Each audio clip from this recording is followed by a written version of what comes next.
Hey, what is up everybody? Welcome back to Rad World. Today, super excited to be checking out Mezco's 112 collective, The Shadow. Who knows what evil lurks in the hearts of men? The Shadow's knows. Sorry, I couldn't help myself. I keep thinking of it. Quick look at the side of the box.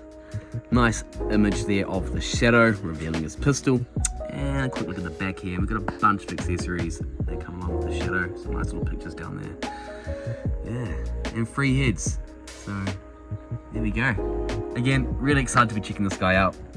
It is an exclusive figure from Mezco, so yeah, it's a little bit harder to get now, but I'm glad I finally got him. All right, let's check him out.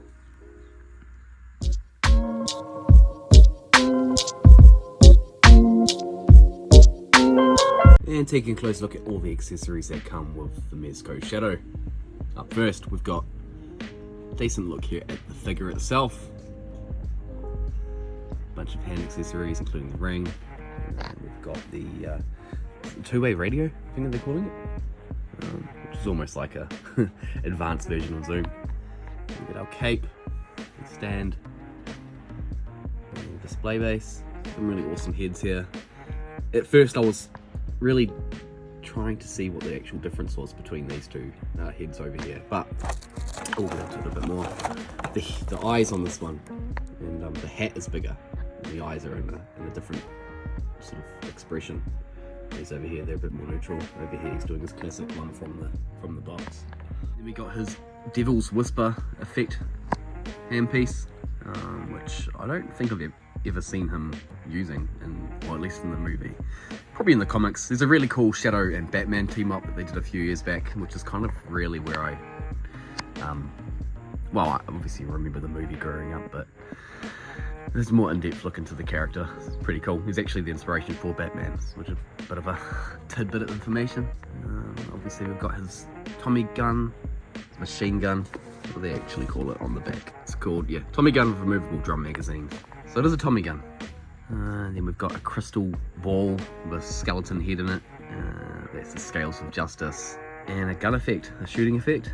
And then, yeah, a bunch of accessories to go along with your two pistols, including some more firing effects and some magazines. So all up, it's a pretty decent offering. Really excited to get this guy posed up, and we'll take it away from there. And here we have the Shadow out of the box and on display without his cloak and scarf. Just want to get a really good look at the figure itself. And he comes with a harness attached, so it's quite cool. He comes with a bonus one there.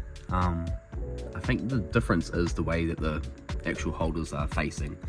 These are sort of going more towards back, and I think, yeah, the other one's forwards. But overall, pretty impressed with this figure, man. I think Mezco just continue to do a really better job when it comes to suits, you know, the look of suits.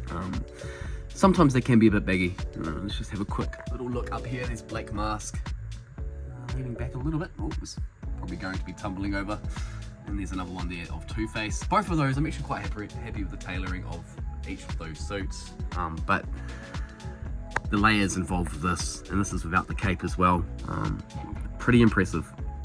You've obviously got a suit inside of his jacket. There, his tie, nice red tie. And this sort of trench coat. Just, yeah, it's pretty impressive. Gonna be a dust magnet for sure. It's black. But yeah, can't deny this is pretty cool, and I even love the little buttons in the front. Let's have a quick look at his articulation, and then I want to put his cape on him and his scarf and get him posed up, looking cool.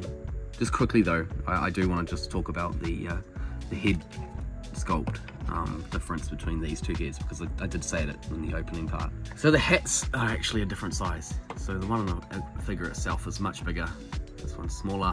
And again, the eye expression is different between the two of them. This one here on the right is much more closer to his box look. I think that's the pulp head that they describe on the back of the box. And this one here is just a much more neutral expression. Let's take a close look at the articulation for the Shadow. We do have a separate neck and ball joint on the head here. So you're going to be able to get the head into some pretty dynamic movements. You can go right around, down pretty far and back quite far, which is nice. And then coming down into the body of the actual figure is where you're going to hit most of the problems of articulation, because he's just wearing so much stuff here that it can't help but hinder his articulation. But the arms can pop out. I'm getting one, this arm over here seems to want to go up a little bit more. Probably just need to play with this a little bit more in terms of the shoulder joints there. It doesn't feel like there's a butterfly joint. Yeah, no, it doesn't feel like that at all. Again, it's going to be hindered just solely because of the actual outfit he's wearing.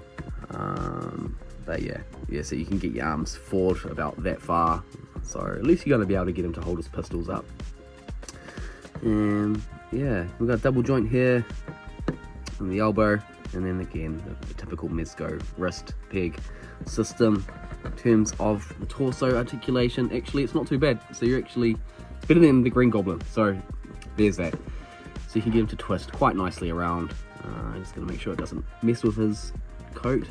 But yeah, there's a bit of range there in the torso, so you can get him to crunch forward that far, and then you can get him to lean back that far. So that's impressive. I didn't think he'd be able to do that. It's mostly just hindering his arm articulation. And as for his pants and his legs can go out that far, and they've got a double joint here in the knee. They can go out, so he's actually able to do not quite the splits.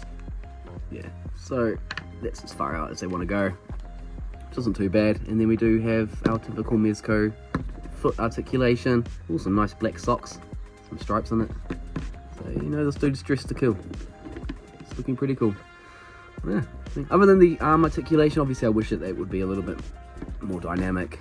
It makes a lot of sense as to why we can't get him into more dynamic poses. So overall, pretty happy with this. Yeah.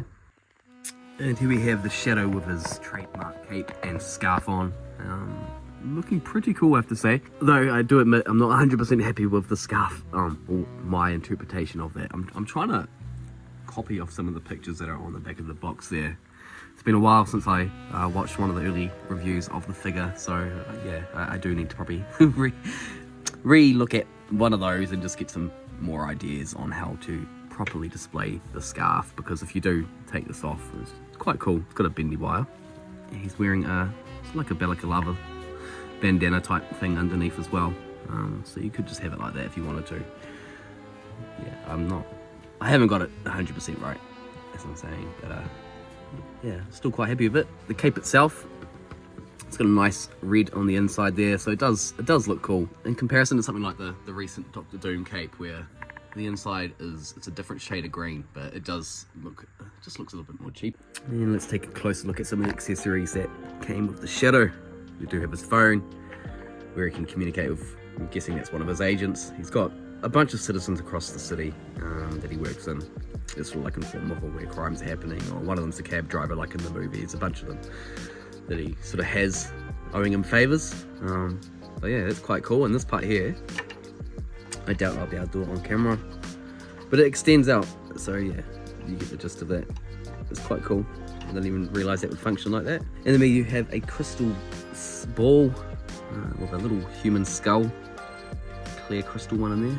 Yeah, he's supposed to be a mystical superhero, so it sort of plays into the whole thing. And then we've got his scales of justice, which I have next to no idea about. Please do let me know in the comments below if you're familiar with the Shadow. And I'm not going to be able to solve that with one hand, but yeah, scales of justice, which might have been tips.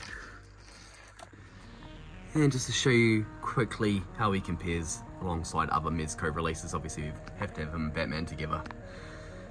And then we have the semi-decent Damian Wayne. I should release a review of that guy in the future, because he's not great, but it's good to have him. We've got the Batman Begins over there. But yeah, just in terms of scaling, I'd say he's actually taller than, that's the Sovereign Knight, the second Batman released by Mezco, not the Ascending Knight. Out of the trilogy, he's the second release from Mezco. That's not including the original Dark Knight Returns Batman. But yeah, I think that scale's okay together. And down here, we've got him. Everyone's sitting down or crouched on a glider. But there we have him next to our Marvel figures. Got Scarlet Spider-Man, Marvel Legends over there, Doctor Doom. We see our Green Goblin, and some Revoltech turtles. So who knows, that might be the future team up. But yeah, absolutely love this guy. He looks imposing. Yeah, he does stand out despite just black and red colors. He just looks cool, man. Really happy with this release. And wrapping it up with some final thoughts on Mezco's The Shadow, and this figure it's a really solid release, and I probably spent way too much on it, but it is an exclusive and I knew I had to have it. It's the epitome of what a decent Mezco figure should be. You know, good articulation, plenty of accessories, and just awesome soft goods. And the fact that they've included 2 scarves that go with them, so you can have, you know, more windswept approach. Windswept is what I meant to say. There's plenty of options here. The character itself is a bit obscure, obviously. There's not a lot of material out there recently anyways on this guy, but I do have to say that Alec Baldwin movie does hold up. You know, it's a really cool movie. It does remind me probably a little bit too much of Batman Begins, which is probably where they kind of got the inspiration for that movie. I'm just making an assumption here, guys, because they did pretty much copy a lot of the templates of The Shadow and to incorporate that into the Batman character. So it's part of his mythos, which makes this dude even cooler to me because he's the one that inspired Batman. Absolutely love this figure. This release it's a really fun release. I know that I say that in every video, but that's the whole point of this hobby, is just to have fun with it. So yeah, you're definitely gonna have a lot of fun with this guy here. And the fact that they're doing the Dick Tracy figures, I'm even more excited to collect, you know, these types of characters from Mezco, the more obscure, the more gangster inspired 30s and 40s inspired characters, because yeah, it's something different, and there's no one else on the market doing something like this at the moment. So yeah, alright guys, I'll end this review here. Highly do encourage you to try and nab one of these guys down. I'm imagining that the prices on eBay and stuff is just ridiculous, so do try and get a good deal. And yeah, until next time, take care. Peace.